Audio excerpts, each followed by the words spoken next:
சந்தோஷமா இருக்கீங்க? அல்லேலூயா. கர்த்தருடைய நாமமே பொழுதாகவே ஒரு வேத வசனத்தை வாசித்த நாட்களில் நாம் கர்த்தருடைய வார்த்தை நாம் கடந்து போகலாம். எடுத்துக் கொள்ளுங்கள் என்னோட கூட சங்கீத புஸ்தகம் 99ஆம் சங்கீதம் எடுத்துக்கொள்வோம். 9ஆம் சங்கீதம் 9ஆம் சங்கீதத்தை எடுத்துக்கொள்வோம். 11ஆம் வசனத்தை வாசிக்கலாம். சங்கீதம் 9:11 வாசிப்போம். சீயோனில் வாசமாய் இருக்கிற கர்த்தரை கீர்த்தனம் பண்ணி அவர் செய்கிற ஜனங்களுக்குள்ளே அறிவீர்கள். அல்லேலூயா. இந்த வேத பகுதியை நம்ம கற்றுக் கொடுக்கிறது அநேக காரியத்தை பார்க்கும்போது சங்கீதக்காரன் ஆண்டவரை குறித்து வாசம் சொல்கிற காரியத்தை பார்க்கும்போது சீயோனில் வாசமாய் இருக்கிற கர்த்தரை கீர்த்தனம் பண்ணி அவர் செய்கிற ஜனங்களுக்குள்ளே என்ன செய்ய வேண்டுமா அறிவிக்க வேண்டும் என்று வேதம் கற்றுக் கொடுக்கிறதை பார்க்கிறோம். இந்த சீயோன் இஸ்ரவேல் தேசத்தில் இருக்கிறதானே ஒரு மலையை குறிக்கிறது, ஒரு பட்டணத்தை குறிக்கிறது. அதை பார்க்கும் போது அங்கே ராஜாவை அபிஷேகம் பண்ணி வைத்தார் என்று சொல்லி சங்கீதம் 2ஆம் சங்கீதத்தை நாம் வாசிக்கிறோம். இந்த சீயோன் ஒரு பெயர் பெற்றது. இங்கே பார்க்கும் இஸ்ரவேல் தேசம் 2 பட்டணங்கள் விசேஷமாய் சொல்லப்படுகிறது.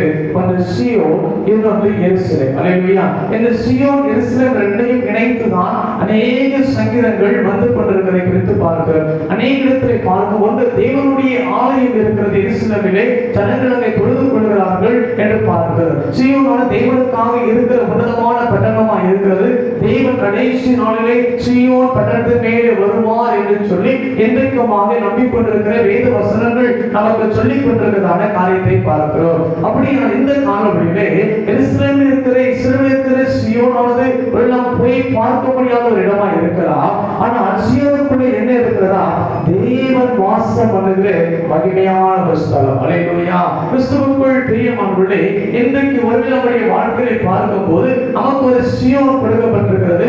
அது நித்தியத்துக்குரிய சீயோன். அல்லேலூயா. அது பரலோகத்துக்குரிய சீயோன். உன்னதமான தேவன், பிதாவாகிய தேவன், குமாரனாகிய கிறிஸ்து, பரிசுத்த ஆவியானவர், இணையாத தெய்வ தூதர்கள், கேருபீன் சேராபீன்கள், இன்னும் இரத்த சாட்சியை மரித்து போனவர்கள், 12 கோத்திரத்தை சார்ந்திருக்கிற மகிமையான ஜனங்கள் வாசம் பண்ணி கொண்டிருக்கிற அந்த ஸ்தலத்திற்கு பேர் என்ன சொல்லப்படுகிறது?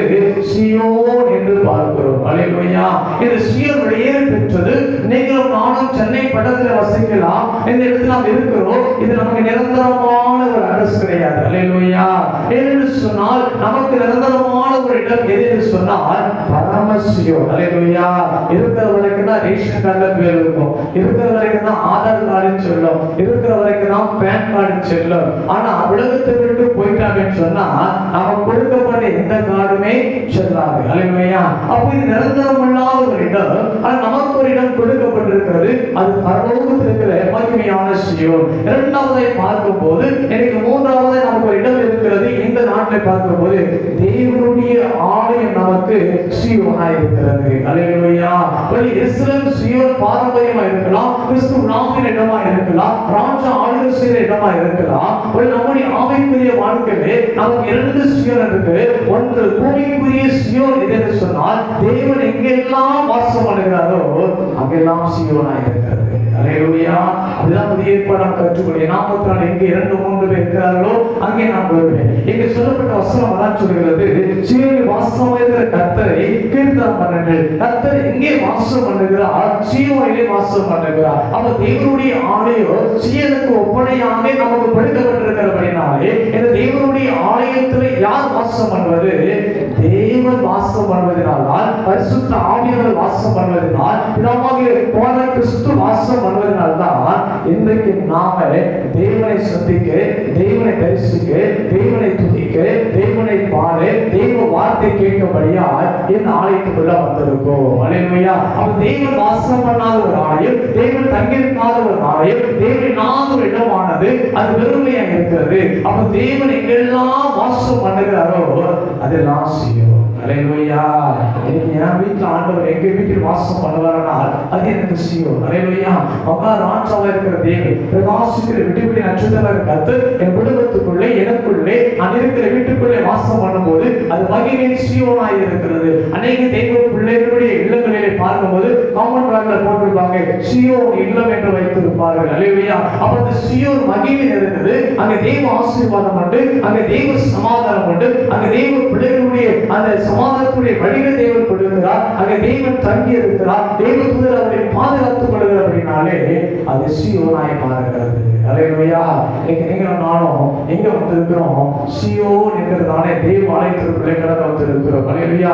இதற்கு மறைந்ததானே சகோதரி சாரா நவரோஜ் அவருடைய திருச்சபை பேரு சீயோன் திருச்சபை. அல்லேலூயா. என்னோட படித்த ஒரு சகோதர மாணவர் என்னோட படித்த ஒரு பாஸ்டர் தெரிஞ்சுங்க சீயோன் திருச்சபை. இன்னைக்கு அநேக இடத்துல சபைக்கு என்ன பெயர் வைக்கிறோம்? சீயோன். நம்ம எங்கெல்லாம் தெய்வம் வாசம் பண்ணி விழாவி வருகிறார்களோ அங்கே சீயோன் என்று வேதம் நமக்கு சொல்லவே பார்க்கிறது. சங்கீத புஸ்தகம் 65ஆம் சங்கீதம் 11 வாசிக்கலாம். சங்கீதம் 65 முடிச்சுக்கிறேன்.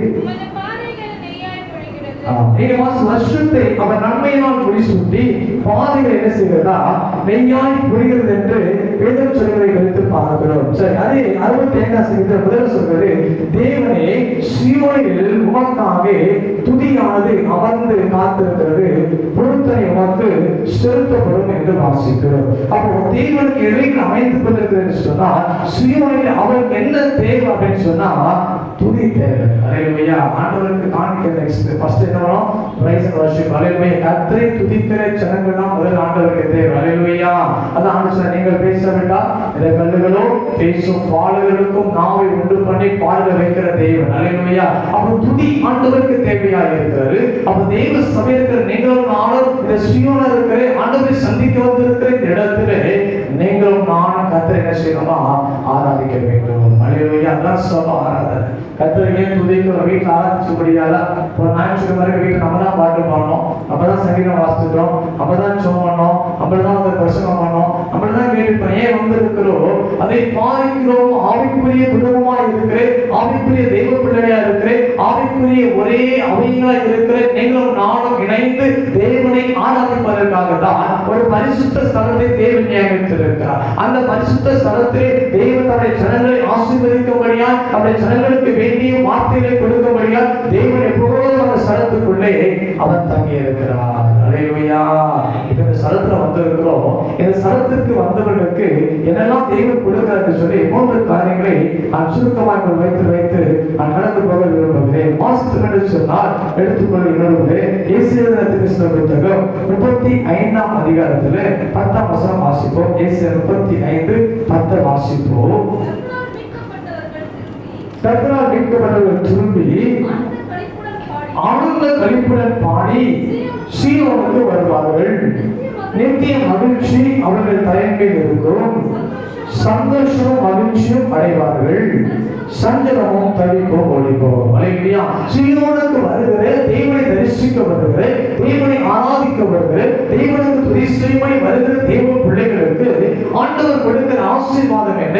தேவன் கொடுக்கிற நன்மை என்ன? தேவன் அந்த ஜனங்களுக்கு எதை கொடுக்கிறாரா? வேதம் சொல்கிறது, கர்த்தரால் மீட்கப்பட்டவர்கள் திரும்பி எங்க வருவாங்க? ஆனந்த களிப்புடனே சீயோனுக்கு வருவார்கள். அல்லேலூயா. நீங்கள் நானும் இயேசுவின் ரத்தத்தினால் மீட்கப்பட்ட தேவ சபை. அல்லேலூயா. பாவமர கழுவப்பட்டு நீதிமான்கள் ஆக்கப்பட்டு இன்னைக்கு தேவ பிள்ளைகளாய் அவர்களுக்குள்ளே நாம் ஐக்கியப்பட்டவர்களாய் வாழ்ந்து கொண்டிருக்கிறோம். இன்னைக்கு திரும்பி அவர்கள் சீயோனுக்கு வந்தது போல முன்பு அடைக்கப்பட்ட தேவாலயம் இன்னைக்கு திறக்கப்பட்டிருப்பதினாலே திருமணம் எங்க வந்திருக்கிறோம்? தேவ சபைக்குள்ளே வந்திருக்கிறோம். அல்லேலூயா. அன்றைக்கு இஸ்ரவேல் ஜனங்கள் சிறையிருப்புக்குள்ளே இருக்கும் போது தேவன் அவர்களை மீட்டு மீண்டுமாய் அவர்கள் சொந்த தேசத்துக்கு வரும்போது அந்த சிறைப்பின் நாட்கள் விழிந்த போது அவர் மீட்கப்பட்டவர்களாக ஆனந்த களிப்புடன் பாடி சீயோனுக்கு வருவார்கள். இன்னைக்கு சபைக்கு வருகிற நீங்களும் அவர்கள் மீட்கப்பட்ட ஜனமா இருக்கிறபடினால், ராஜ்ஜிக கூட்டமா இருக்கிறபடினால், ஆசாரிய கூட்டமா இருக்கிறபடினாலே நீங்களும் நானும் தேவ சமூகமா இருக்கிற இந்த சீயோனுக்குள்ளே வருகிற போது ஆனந்த களிப்போட வரணும். அல்லேலூயா. அல்லேலூயா. துக்கம் சந்தோஷமா மாறணுமா? ஆனந்த களிப்போட ஆலயத்துக்குள்ள வரணும். வரும்போதே அழுது கொண்டு துக்கமுகமாய் அல்ல. அல்லேலூயா. ஆனந்த களிப்போடு பாடி கர்த்தரை துதித்துக் கொண்டு சீயோனா இருக்க வரும்போது ஆண்டவர் சீயோனுக்குள் வாசம் பண்ணுகிற ஜனங்களுக்கு, தேவனை ஆராதிக்கிற ஜனங்களுக்கு, கர்த்தருக்காய் பலி செலுத்துகிற ஜனங்களுக்கு, சிறையிருப்பில் மீட்கப்பட்ட ஜனங்களுக்கு ஆண்டவர் எதை கொடுக்கிறாரா? நித்திய மகிழ்ச்சியை கொடுக்கிறார். அல்லேலூயா. இந்த உலகம் எதை கொடுக்க முடியாது? நித்திய மகிழ்ச்சியை ஒரு நாளும் கொடுக்க முடியாது. ஒரு நித்திய சமாதானத்தை உலகம் கொடுக்க முடியாது. உலகத்தில் இருக்கிற ஜனங்கள் ஒரு நித்திய சந்தோஷத்தை எந்த ஒரு மனுஷனுடைய வாழ்க்கையில் கொடுக்க முடியாது. ஆனால் சொல்ல முடியுமா? என் குடும்பத்தை, என் கணவருக்கு நித்திய மகிழ்ச்சியோ சந்தோஷத்தை கொடுத்தார் என்று சொல்ல முடியுமா? அதாவது மனைவிமார்கள் சொல்ல முடியும், என் புருஷனுக்கு வேண்டிய என்னுடைய சந்தோஷத்தையும் சமாதானத்தையும் நான் நிறைவாய்ப்படுத்துகிறேன் சொல்ல முடியுமா? தேவ பிள்ளைகளே, இந்த உலகம் கொடுக்கிற சந்தோஷம், இந்த உலகம் கொடுக்கிற சமாதானம், இந்த உலகத்தில் அத்தனை காரியங்களும் நிரந்தரமாய் கொடுக்க முடியாது, தற்காலிகமாய் கொடுக்க முடியும். அல்லேலூயா, அல்லேலூயா. இது கூட தற்காலிக தளர்வுகள், முழு தளர்வுகள் கிடையாது இல்லையா? இந்த ஊரடங்கு என்பது தளர்த்தப்பட்டுள்ளது, நிரந்தரமானது. என்ன நினைச்சா அரசாங்கம் என்ன செய்யலாம்? ஊரடங்கை மீண்டுமாய் போடலாம். அது போலதான் உலகத்தில் படுக்கப்படுகிற சந்தோஷங்கள், உலகத்தில் படுக்கப்படுகிற சமாதானங்கள் எதுவும் நிச்சயமானவர்களே, அனித்தியமானவர்கள், அழிந்து போகக்கூடியது, அது நிலையானது கிடையாது. ஒரு மனுஷனுக்கு சந்தோஷத்தை கொடுத்தான்னு சொன்னா நாளைக்கு அதே மனுஷன் கிடையாது, சந்தோஷத்தை கொடுக்க முடியாது. எனக்கு அன்பாய் பேசினவர்கள் நாளைக்கு இடத்துல வீடு என்ன செய்ய முடியாது, அன்பாய் பேச முடியாது. இதான் உலக வாழ்க்கை இருக்கிறது. ஆனால் சீயோனுக்குள்ளே, தேவ ஆலயத்துக்குள்ளே கர்த்தரை பாடி வருகிற ஜனங்கள், கர்த்தரை துதிக்க வருகிற ஜனங்கள், கர்த்தரை ஆர்ப்பரிக்க வருகிற ஜனங்கள், கர்த்தருடைய சமூகத்திலே அவருடைய பரிசுத்த பந்தியிலே கைகள் வைக்கும்படி வருகிற ஜனங்கள் ஆனந்த களிப்போடு வருகிற போது தேவன் அவர்களுக்கு நித்திய மகிழ்ச்சி கொடுக்கிறார். அல்லேலூயா. நித்திய மகிழ்ச்சி தான் நமக்கு வேணும். இன்னைக்கு உலகத்தின் மனுஷன் தற்காலிக சந்தோஷத்தை ஓடுகிறான். சாராயை பிடித்தா தற்காலிக சந்தோஷம், சிகரெட் பிடிச்சா தற்காலிக சந்தோஷம், ஒரு சினிமா உட்கார்ந்து 3 மணி நேரம் பார்த்துட்டானா தற்காலிக சந்தோஷம். எதுவும் நிரந்தரமானது கிடையாது. தேவன் கொடுக்கிறது மாத்திரம்தான் நித்தியத்துக்குரியது, அது நிரந்தரத்துக்குரியதாக இருக்கிறது. அல்லேலூயா. அப்போ அவர் சொல்கிறார், சிறைக்குள்ள வைக்கப்பட்ட ஜனங்கள் ஆனந்த களிப்போடு கூட பாடி அவர்கள் சீயோனுக்கு வருகிறார்கள். நித்திய மகிழ்ச்சி அவர்கள் தலைமையில் இருக்கும். சந்தோஷமும் மகிழ்ச்சியும் அடைவாங்க. அல்லேலூயா. ஆலயத்துக்குள்ள வந்து பாருங்க, ஒரு அளவில்லாத ஒரு சந்தோஷம். அல்லேலூயா. தாவீது சொல்கிறாரா, அவசரம் மிக நேரத்தில் அவசரம் கர்த்தருடைய ஆலயத்துக்கு போகும் சொன்ன உடனே மகிழ்ச்சியாக ஒரு சந்தோஷம். தேவ ஆலயத்துக்குள்ள பார்க்கும்போது பார்க்காத இந்த மகளை பார்க்கும்போது ஒரு சந்தோஷம், பேசுறதுல பேசும்போது ஒரு சந்தோஷம். அல்லேலூயா. அப்ப தேவன் நமக்கு கொடுத்திருக்கிற மகிமையான ஒரு இடமா இருக்கிறது. அடுத்து சொல்கிறது, சந்தோஷம் மாத்திரமல்ல, அவருடைய வாழ்க்கையில் இருக்கிற சஞ்சலமோ தவிப்போ ஓடிப்போ. அல்லேலூயா. நீங்க சஞ்சலம் நிறைந்திருக்கிற வாழ்க்கை, சமாதானம் இல்லாத இருக்கிற வாழ்க்கை, துக்கம் நிறைந்திருக்கிற வாழ்க்கை, இந்த உலகத்துடைய வாழ்க்கை எப்படி போவோம் தெரியாது. யாரெல்லாம் இந்த நாட்கள் இருப்பாங்க, யார் இருக்க மாட்டாங்கன்னு தெரியாது. இந்த வாழ்க்கை கண்ணீர் வாழ்க்கை, பயம் நிறைந்திருக்கிற வாழ்க்கை, திரு நிறைந்திருக்கிற வாழ்க்கைகள், பாடல் நிறைந்திருக்கிற வாழ்க்கைகள், வறட்சி நிறைந்திருக்கிற வாழ்க்கைகள், ஏமாற்றம் நிறைந்திருக்கிற வாழ்க்கைகள். இந்த வாழ்க்கை நமக்கு அநேக காரியங்கள் நமக்கு எதை கொடுத்திருக்கிறது? மகிழ்ச்சியும் சந்தோஷத்தையும் சமாதானத்தையும் நிச்சயமாய் நமக்கு கொடுக்கவில்லை. நமக்கு கவலையும் சஞ்சலத்தையும் தவிப்பினுடைய வாழ்க்கையில வச்சிருக்கிறது. ஆனால் தேவனுடைய ஆலயத்துக்கு வரும்போது சஞ்சலத்தையும் தவிப்பையும் உங்களுக்கு எடுத்து வருவார். அல்லேலூயா. உங்கள் நாட்கள் முடிந்து போக செய்கிறதையும் உங்கள் கண்ணீர் துடைக்கிற ஆண்டவர் இந்த கால வேலை கடந்து வந்திருக்கிறோம். தேவச்சனமே கால வேதம் சொல்கிறது, கர்த்தரால் மீட்கப்பட்ட ஜனங்கள் அவர்கள் பாடி சீயோனுக்கு வருவார்கள். ஒரு வாழ்க்கை தேவ நித்திய மகிழ்ச்சியும் சந்தோஷத்தையும் அடைவார்கள். சஞ்சலமும் தவிப்பும் ஓடி போகும். எனக்கு சஞ்சலத்தோடு போய் அமர்ந்து கொண்டிருக்கிறோமோ, கவலையோடு கூட அமர்ந்து கொண்டிருக்கிறோமோ, பயத்தோடு கூட அமர்ந்து கொண்டிருக்கிறோமோ, ஒரே ஒரு காரியம் தான் வேதம் சொல்கிறது, நீ பரம சீயோனுக்கு போகிறதுக்கு முன்பதாக இந்த உலகத்தில் இருக்கிற தேவனை சந்திக்கும்படியான இந்த ஆலயமாகிய சீயோனுக்குள்ளே நீ சரியாய் வருகிற போது, தேவனை ஆராதிக்கிற போது, தேவனுடைய நாமத்தை மேம்படுத்துகிற போது, தேவனுடைய வாழ்க்கையில் இருக்கிற சஞ்சலத்தையோ தவிப்பையும் தேவன் எடுத்துக் கொள்கிறவராக இருக்கிறார். என்னதான் தேவன் எதிர்பார்க்கிறார் என்று அநேக சேனலுக்கு உணர்வில்லை. நீங்க எத்தனை சபைக்கு வராமல் இருக்கிறாங்க. எதிர்க்கும் ஒருவேளை அடுத்த வாரம் போய் நினைக்கிற ஆட்கள் உண்டு. எனக்கு வீட்டில் உட்கார்ந்து சோமாய் நினைக்கிற ஆட்கள் உண்டு. எனக்கு டிவியில அநேக ஊழியர்கள் பேசுகிற நேரம் பார்த்துட்டு போலாம் எதற்கு போட்டு நினைக்கிற ஆட்கள் உண்டு. அப்படிப்பட்ட இடங்கள் சீயோனாய் இருக்காது. தேவனை ஆராதிக்க தேவன் வைத்திருக்கிற நாட்களிலே தேவ சபை இணைகள் நாள் பயத்தோடு பக்தியோடு கூட கர்த்தரை ஆராதனை செய்கிற போதுதான் தேவன் நம்முடைய வாழ்க்கையில் இருக்கிற சஞ்சலத்தையும் தவிப்பையும் எடுத்து போடுவார். அல்லேலூயா. அல்லேலூயா. வேதமெல்லாம் கற்றுக் கொடுக்கிற காரியம் நம்முடைய வாழ்க்கையை சஞ்சலத்தோடு வந்திருக்கிறோமோ, தவிப்போடு கூட வந்திருக்கிறோமோ, என்னைக்கு முடியும், எனக்கு லாக்டவுன் முடியும். சின்ன பிள்ளைங்க நினைச்சு பாருங்க, வேதனையான ஒரு காரியம். பள்ளிக்கு போயிட்டு இல்லை இந்த பிள்ளைங்க ஓடி ஆடி விளையாட வேண்டிய காலத்துல, நேரடியாக படிக்க வேண்டிய காலத்துல இன்னைக்கு ஆன்லைன் செல்போன், எந்த செல்போனை கொடுக்கக்கூடாதுன்னு சொன்னமோ நம்மளே காஸ்ட்லி செல்போன் என்ன செய்யறோம் வாங்கி கொடுக்கக்கூடிய காலத்துல வந்திருக்கு. இன்னைக்கு பிள்ளைங்க என்ன சொல்றாங்க, பேசாம அடிக்கும் போது சொல்றாங்க, பேசாம எனக்கு எங்க வச்சிருக்கேன், கொரோனா வந்தாலும் பரவாயில்ல ஸ்கூல்கே சில பிள்ளைங்க அடிச்சா சொல்லுவாங்க, என்ன பண்ணுங்க, கொரோனா வந்தாலும் பரவாயில்ல, எங்க போயிடுறாங்க, ஸ்கூலுக்கு போயிடும். இந்த வாழ்க்கை போர் நிறைந்த வாழ்க்கை, இந்த வாழ்க்கை ஒரு திருப்தி இல்லாத வாழ்க்கை, சின்ன பிள்ளைಗಳ வாழ்க்கை இப்பொழுதே கசந்து போயிருக்கிறது. இந்த சஞ்சலம் தவிப்பு மாற வேண்டும் என்று சொன்னால் கிறிஸ்துவை பிடித்துக் கொள்ளுங்கள். அல்லேலூயா. வேற யாரையும் பிடிச்சிட்டாங்க உங்க வாழ்க்கையில. இந்த காலம் கொஞ்ச கால வாழ்க்கை, இனி ஓட்ட எப்படி தெரியாது இல்லை. அப்படிப்பட்ட காலத்தை ஓடிக்கொண்டு நம்முடைய வாழ்க்கையில ஆண்டவரை மாத்திரம் பிடித்துக் கொள்ளும்படியால் ஒவ்வொரு ஞாயிற்றுக்கிழமையும் கொடுக்கப்பட்ட நாட்களிலே இந்த கிருபை காலத்திலே கர்த்தரை தேவ ஆலயத்தில் வந்து ஆராதிக்க பழகிக் கொள்ளுங்க. நேரத்தோடு அவர் பழகிக் கொள்ளுங்க. கர்த்தருக்கு சுபத்துக்கு நேரம் கொடுக்க பழகிக் கொள்ளுங்க. வேத வாசி ஆண்டவருக்கு நேரம் கொடுக்க பழகிக் கொள்ளுங்க. இனி கடைசி காலங்களில் வந்திருக்கிறோம். இனி நாட்கள் செல்லாது என்று எனக்கு வேதனாக சொல்லுகிறதை பார்க்கிறோம். அப்படியானால் தேவன் எதிர்பார்த்து ஜீவனை துதி உண்டாயிருக்கும்படியால் அவர் துதிக்கும்படியாக ஜனங்கள் வந்து ஆராதிப்பார் என்று சொல்லி தேவன் இத்தனை ஆண்டு காலங்கள் தேவனுடைய ஆலயத்தை திறந்து அமர்ந்து கொண்டிருக்கிறார். ஆனா சபை நிர்விசாரமா மாறிடுச்சு. சபைக்குள்ள தேவ பக்தி போயிடுச்சு. சபைக்குள்ள பரிசுத்த வாழ்க்கை போயிடுச்சு. சபைக்குள்ள என்னைக்கு தேவனை விட்டு தூரமா நிர்விசாரமா மாற ஆரம்பிக்கிறதோ அப்பொழுதே தேவன் ஆலயத்தை போட ஆரம்பிச்சார். அல்லேலூயா.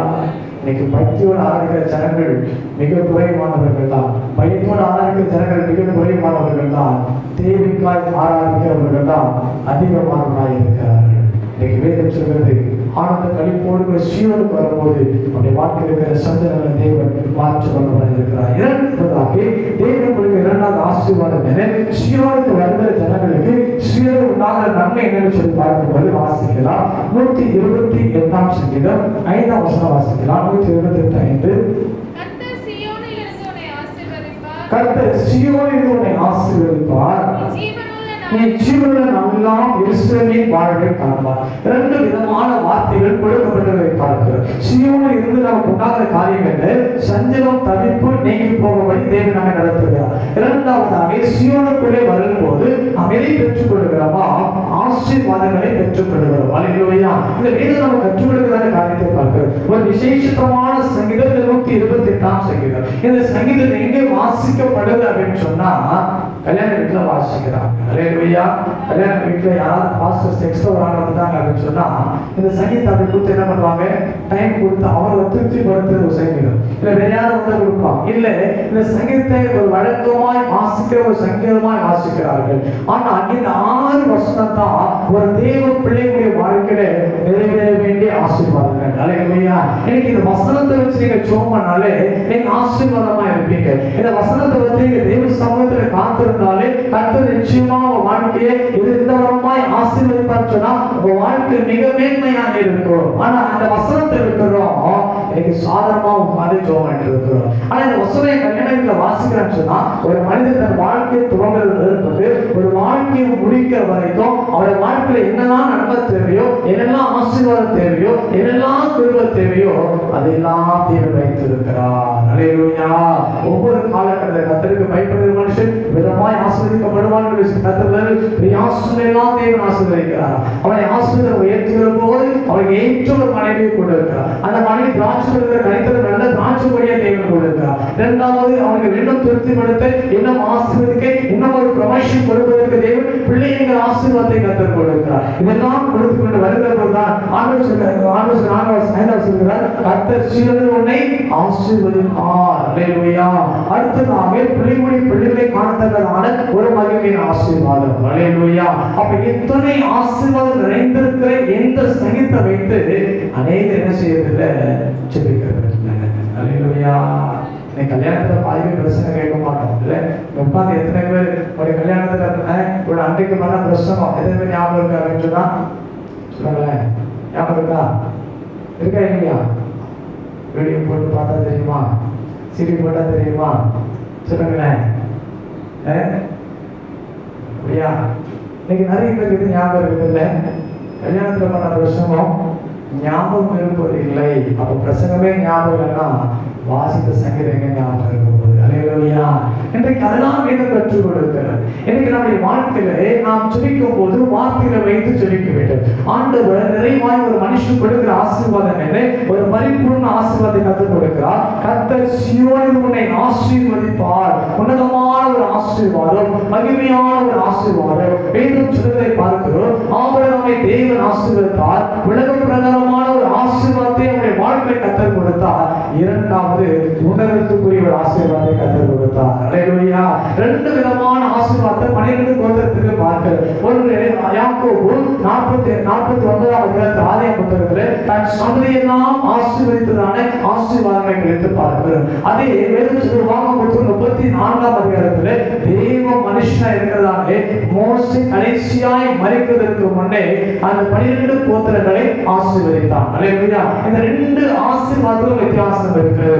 இந்த யாக்கோபுடைய ஆசீர்வாதங்கள் மாம்சத்துக்குரிய வழிநடத்தக்கூடிய ஆசீர்வாதங்கள். ஆனால் மோசே தேவனுடைய மனுஷன், தேவனோடு உறவாடக்கூடிய ஒரு மனுஷன், அவன் கொடுக்கிற ஆசீர்வாதங்கள் யாக்கோபுடைய ஆசீர்வாதத்தை பார்க்கிற சற்று வித்தியாசமாக தேவனோடு புறப்பட்டு வருகிற நன்மையின் ஆசீர்வாதமாய் இருக்கிறது. உலகத்தின் மனுஷர்கள் உலகத்துக்குரிய ஆசீர்வாதத்தை தேடி நாடி வழிபடுகிறாங்க. கார் வாங்கணும், உலகத்திற்கு ஆசை, நமக்கு ஆசை. வீடு கட்டணும், உலகத்திற்கும் ஆசை, நமக்கு ஆசை. எல்லா பிள்ளைகளை பாருங்க, யாரும் நல்லா படிக்கணும், அவளுக்கும் ஆசை, இவர்களுக்கும் ஆசை. இதெல்லாம் மண்ணுக்குரிய உலகத்துக்குரிய ஆசைகள். உலகத்தின் மனுஷன் எப்படி அவன் விரும்புகிறானோ அதை தான் நாம விரும்பி கொண்டிருக்கிறோம். ஆனால் சீயோனுக்குரிய ஆவிக்குரிய ஆசீர்வாதங்கள் உண்டு, சீயோனுக்குரிய தெய்வ பக்திக்குரிய ஆசீர்வாதங்கள் உண்டு. அதை ஒருவர் என்ன செய்யறதில்லை? கேட்கிறோமா? சொல்லுங்களேன். கேட்கிறது. எனக்கு மாம்சத்தின் ஆசீர்வாதம் சபைக்கு முன்னே இருக்கிறது. பாஸ்டர் இருக்கலாம், விசுவாசியா இருக்கலாம், இதை கொடுங்க, அதை கொடுங்க, இதை செஞ்சிருங்க, அதை செஞ்சிருங்க, இல்லை வீட்டை கட்டிடுங்க, பிள்ளைங்களை படிக்க வச்சிருங்க, எல்லாத்தையும் நம்ம செய்ய வேண்டிய எல்லாம் அவரை செய்யும்படியா வைத்துக் கொண்டிருக்கிறோம். ஆவிக்குரிய வாழ்க்கை சபை வளர வேண்டும் என்று சொன்னால், எனக்கு 10 விருத்தி சபைக்குள்ள உருவாக வேண்டும் என்று சொன்னால், உலகத்திலிருந்து வருகிறதான சீயோனில் தேவனுடைய ஆசீர்வாதங்கள் உலக பிரதானமே மாத்திரமல்ல, ஆவிக்குரிய வாழ்க்கையை பெற்றுக்கொள்ள வேண்டும் இல்லையா? சபை மாற வேண்டும். அல்லேலூயா. இயேசுப்பா, நான் ரட்சிக்கப்பட்டு 10 வருஷம் ஆயிடுச்சு, இதுவரைக்கும் 1/2 மணி நேரம் தான் ஜெபம் பண்றேன், நான் சீயோனில் வந்து ஜெபிக்கிறேன், இந்த நாட்கள் முதல் கொண்டு நான் 1 மணி நேரம் ஜெபம் பண்ண எனக்கு உதவி செய்யுங்க. நான் ரட்சிக்கப்பட்டு 5 வருஷம் ஆயிடுச்சு, 2 அதிகாரம் நான் படிச்சிருக்கிறேன், அதுவே நான் சீயோனில் வந்து ஜெபிக்கிறேன், நாமே ஆசீர்வதித்த நாட்கள் வரும்போது 4 அதிகாரம் படிக்க என்ன வைங்க.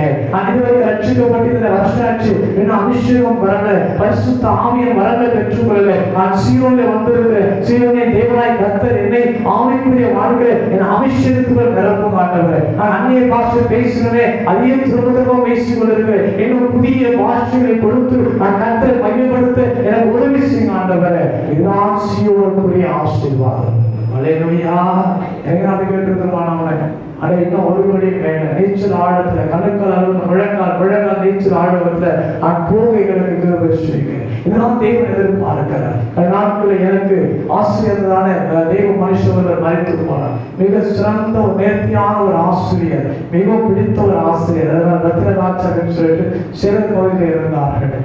மாணவர்களை ஆவிக்குரிய வாழ்க்கையில வளர்ப்பதற்கு அவ்வளவு முக்கியத்துவம் கொடுப்பார். அடிக்கடி சொல்லுவார், மாம்சத்துல கேட்காதீங்க, முழங்கால நின்ன தேவ சமூகத்தை கேளுங்க, கர்த்தர் கொடுப்பார். உன் சபையை ஆரம்பிக்கிற சபை ஓடியும் தரிசனம் என்ன நீ கேட்டுட்டே இரு, கர்த்தரோட பெருகிட்டே இருப்பார். உலகத்துக்குரிய கேட்கவே கேட்காது, அதை கர்த்தரோட கொடுத்துட்டே வருவார். எப்படி தெரியுமா? நீ ஆவிக்குரிய வாழ்க்கையில வளர வளர வளர உலகத்துக்குரியவர்கள் உனக்கு வளர்ந்து கொண்டே வரலாம். அல்லேலூயா. நீ ஆவிக்குரிய வாழ்க்கையில் வளராமல் உலகத்துக்குரியவர்களை மாத்திரம் கேட்டார்கள் சொன்னா, உலகத்துக்குரிய ஆசீர்வாதம் மாத்திரம் இருக்கும், கனிகள் இல்லாத வாழ்க்கை, தெய்வ சமுத்திரை காணப்படாத ஒரு வாழ்க்கை, உன்னதமான சீயோனுக்கு போக முடியாத வாழ்க்கை தான் இந்த உலகத்தில் இருக்கும். என்று சொன்னால், உலகத்தின் மனிதர்களுக்கு என்ன சிந்திருக்கிறதோ, என்ன ஆசை இருக்கிறதோ, என்ன விருப்பம் இருக்கிறதோ, என்ன வாஞ்சிக்கிறானோ அதை தான் இன்னைக்கு சபையும் வாஞ்சிக்கிறது. சபை விசுவாசிகளும் வாஞ்சிக்கிறார்கள், சபை ஊழியர்களும் வாஞ்சிக்கிறார். அல்லேலூயா. அல்லேலூயா. கர்த்தர் உண்மையாவே நம்மை ஆசீர்வதிக்கிறார். ஆபிரகாமை ஆசீர்வதிச்சார், ஈசாக்கு ஆசீர்வதிச்சார், ஆடு மாடு எல்லாம் கொடுத்தார். எனக்கு 6 மாடு நம்ம கொடுத்தா மேய்க்க முடியாது, இடம் கிடையாது. அந்த வீதம் சொல்கிற காரியம் என்ன? இப்பூமிக்குரிய ஆசீர்வாதத்தை கொடுப்பதற்கு தேவன் நிறைவுள்ளவர். அல்லேலூயா. அந்த தேவ சபை கேட்க வேண்டிய தெரியுமா? சீயோனில் எனக்கு ஒரு ஆசீர்வாதம் வேண்டும். அல்லேலூயா. ஜெபத்துல, வேத வாசித்துல, பரிசுத்தத்துல நான் வளர வேண்டும், கர்த்தருக்காய் வாழ வேண்டும். ஆனா என் குடும்பத்தை ஒருவர் கரைபடாம இருக்கிறோம், கர்த்தருடைய வருகை இருக்கான்னு சொன்னா நாங்க எப்படியாவது எங்க ஓட்டத்தை கர்த்தருக்குள்ள நாங்க முடிச்சு பரிசுத்தமா போய் நான் கைவிடப்பட்டவரா, பரிதபிக்கப்பட்டவரா எங்க வாழ்க்கை இருக்கக்கூடாது. ஒரு ஏக்கம் எல்லாம் நீங்க தானே, எங்க ஆசையெல்லாம் நீங்க தானே, எப்படியாவது உங்க சமூகத்துல நாங்க வந்து உங்களை பார்க்க எங்களுக்கு உதவி செய்ய ஆண்டவரே. இதான் ஒரு சபையுடைய ஆசீர்வாதங்கள். கடைசி காலத்துல தான் நம்ம கேட்கலாம். நேற்று கூட நான் திரும்ப பண்ணுங்க, சம்பளத்தை உயர்த்துங்க, வேதம் சொல்கிறது காலத்தை பார்க்கிறோம் நாம் விசேஷித்தமானது. ஒரு காலத்தை போஷிக்கிற ஆண்டவர் நம்ம போஷிக்க மாட்டார். அல்லேலூயா. ஒரு காகத்துக்கு ஆகாரத்துக்கு வந்து பசிக்காம உழைக்கிறாருன்னு சொன்னா நம்ம போஷிக்க மாட்டாரா? ஒரு காகத்தை கொண்டு ஒரு ஊழியக்காரன் போஷிப்பார் என்று சொன்னா நம்ம போஷிக்க மாட்டாரா? இதெல்லாம் என்னது வேணும் என்பதை அவர் அறிந்திருக்கிறார் என்று வேதம் சொல்கிறது. அல்லேலூயா. எனக்கு தேவை என்ன? சீயோனுக்குரிய அந்த ஆசீர்வாதங்கள், ஆவிக்குரிய ஆசீர்வாதங்கள், தெய்வ பக்திக்குரிய ஆசீர்வாதங்கள், பரிசுத்தத்துக்குரிய ஆசீர்வாதங்களை பெற்றுக்கொள்ள வேண்டும் என்று வேதம் நமக்கு சொல்கிறது. மூன்றாவது நாம் பார்க்கும்போது வாசிக்கலாம். அது ஏசாயா புத்தகம் 2ஆம் அதிகாரத்தில் பார்க்கும்போது வாசித்த ஏசாயா 2ஆம் அதிகாரம் 3ஆம் வசனத்தை வாசிங்க. திரளான ஜனங்கள் புறப்பட்டு வந்து நான் கர்த்தரின் பர்வதத்திற்கு யாக்கோபின் தேவனுடைய ஆலயத்துக்கும் போவோம் வாருங்கள், அவர் தமது வழிகளை நமக்கு போதிப்பார், நாம் அவர் பாதையிலே நடப்போம் என்பார்கள். ஏனெனில் சீயோனிலிருந்து வேதமும் எருசலேமிலிருந்து கர்த்தரின் வசனமும் வெளிப்படும். அல்லேலூயா. கர்த்தருடைய ஆலயத்துக்கு போவோம் வாருங்கள் என்பார்கள். ஆலயத்திற்கு போக வேண்டும் என்று சொன்னால் அவர் தமது வழிகளை போதிப்பார், நாம் அவர் பாதையில் நடப்போம் என்பார்கள். ஏனெனில் சீயோனில் வேதமோ எருசலேமிலிருந்து என்ன வந்திருக்கிறதா?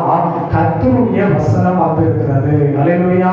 அப்போ கர்த்தர் போதிக்கிற ஒரு வாழ்க்கைக்குள்ளே கடந்து போக வேண்டும். ஏன் சீயோனா இருக்கிற தேவனுடைய ஆலயத்துக்குள்ளே சபை வரணும்? ஏன் ஆண்டவரை தொழுது கொள்ளணும்? ஏன் வந்து கர்த்தருடைய பத்தியில கைகளை வைக்க வேண்டும் என்று சொன்னால் வேதம் சொல்கிறது சீயோனில் என்ன உண்டாயிருக்கிறது? ஆண்டவர் எதை கற்றுக் கொடுக்கிறாரா? ஆவிக்குரிய உலகத்துக்குரிய வாழ்க்கையிலே நாம் நடக்க வேண்டிய வழி தேவன் கற்றுக் கொடுக்கிறார். அல்லேலூயா. அல்லேலூயா.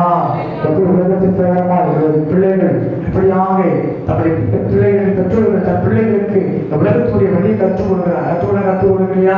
கற்றுக் கொடுக்கணும். எப்படி பேசணும், எப்படி பேசக்கூடாது, யாருக்கிட்ட பேசணும், யாருக்கிட்ட பேசக்கூடாது, என்ன செய்யணும், எப்படி சாப்பிடணும், கற்றுக் கொடுக்கிறோமா இல்லையா? கற்றுக் கொடுக்கிறோம். இது உலகத்துக்குரிய வழிகள். ஆவிக்குரிய வழிகளை வளர்கிற போது இந்த வேத வசனத்தை கொண்டு போதிக்க இல்லாத பரிசுத்தவான்கள் தெய்வ ஊழியர்கள் இருக்கிறாங்க.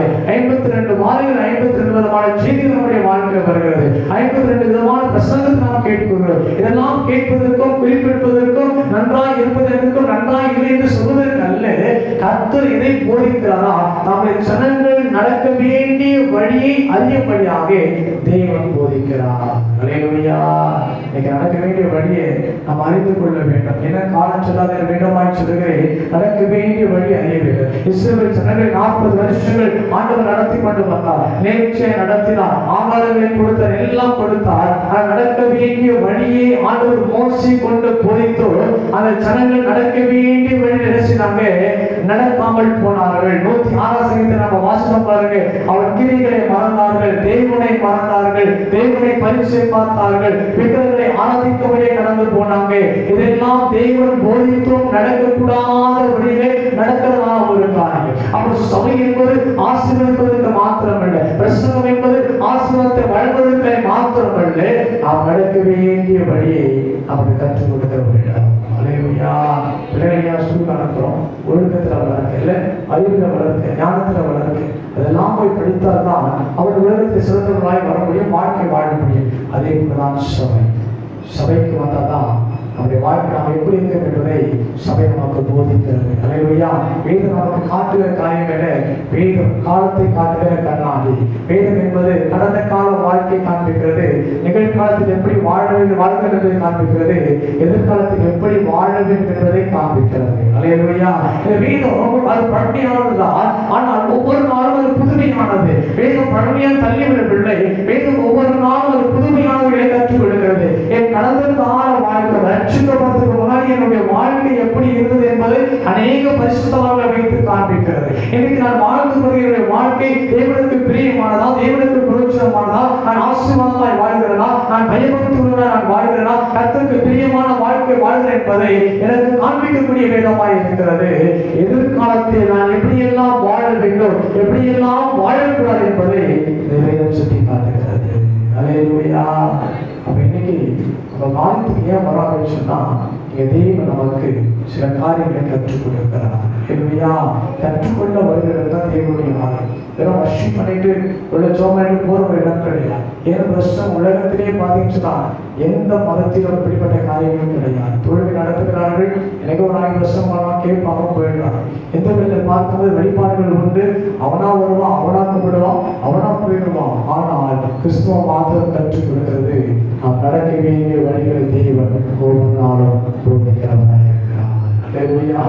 அழைத்து வருகிறதான் நாம் வருகிறோம். நான் நடக்க வேண்டிய வழி என்ன, நான் கரெக்டா போயிட்டு இருக்கிறேனா, ராங்கா போயிட்டு இருக்கிறேனா, நான் மாற்றிக்கொள்ள வேண்டிய காரியம் என்ன, எல்லாம் கற்றுக்கொடு. எதை வைத்து கற்றுக் கொடுக்கிறார்கள்? வேத வசனத்தை வைத்து கற்றுக் கொடுக்கிறார்கள். நாம் வேதத்தை ஆராய்ந்து பார்க்கும் போது, கர்த்தருடைய சமூகத்தை வைத்து நாம் தியானிக்கும் போது நம்முடைய வழிகளை தேவன் சுமைப்படுத்துகிறவராக இருக்கிறார். அல்லேலூயா, அல்லேலூயா, அல்லேலூயா. காலவேதம் சொல்கிற ஒன்று சஞ்சலம் தவிர்த்து ஓடி போகும், 2வது கர்த்தர் ஆசீர்வதிப்பார், 3வது நமக்கு போதிக்கிறவராக இருக்கிறார். 14 வசனங்களை ஆசீர்வதிப்பாராக. சஞ்சலத்தையும் தவிப்பையும் மனிதனுடைய வாழ்க்கையை எடுத்து போடுகிறார் என்று நமக்கு சிறந்த வார்த்தையை எடுத்து பார்க்கிறோம். இன்னைக்கு சியோனுக்குள் வந்திருக்கிறோம், துக்கத்தோடு கவலையோடு வந்திருக்கலாம். நம்முடைய வாழ்க்கையில் இருக்கிற சஞ்சலத்தை கவலைகளை தேவன் மாற்ற வருகிறார். 2வது சியோனில் இருக்கிற தேவன் நம்மை ஆசீர்வதிக்கிற தேவன். ஆவிக்குரிய வாழ்வில் நம்மை அதிகமாக ஆசீர்வதிக்கிறதற்கு கனி கொடுக்கும்படியாக இருக்கிறார். 3வது சியோனில் இருக்கிற தேவ ஆலயத்துக்குள்ளே நாம் கடந்து வருகிற போது நமக்கு தேவன் வேத வார்த்தைகளை நமக்கு போதிக்கிறார். நாம் கற்றுக்கொண்டு உலகத்திலே வாழ்வதற்கு நமக்கு வழி செய்வதற்கு தேவன் போதுமாக இருக்கிறபடியாலே உங்களுக்கு நன்றி சொல்லி இதை செவிப்போம். எங்கள் பரிவர்த்தனை தகப்பனே, ஆசீர்வதிக்கப்பட்டதான அந்த காலங்களுக்காக நன்றி சொல்கிறோம். மனதில் நன்றிகளை தோல்கிறேன்.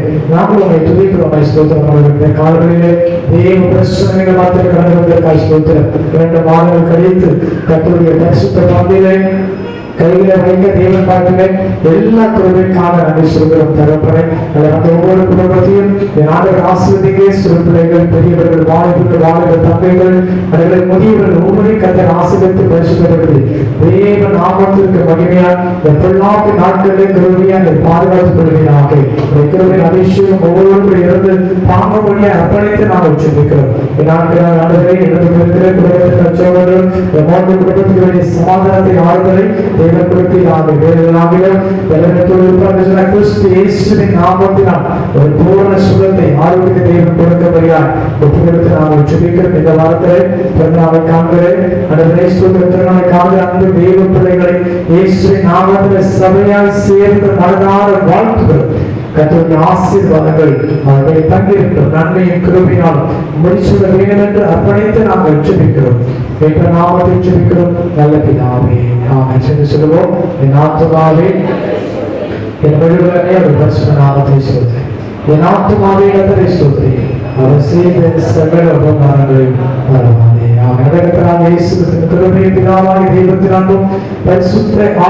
ஐக்கியம் சமாதானம் எடுத்தும் சகல ஆசீர்வாதங்கள் கர்த்தருடைய வருகை நம்ம கேட்ட வாக்குகளும் கர்த்தர் கொடுத்திருக்கிறதால் அன்னை குடும்பத்தோடு கூட இந்த வாரத்தில் பிறந்த கம்பெனியை காப்பதாக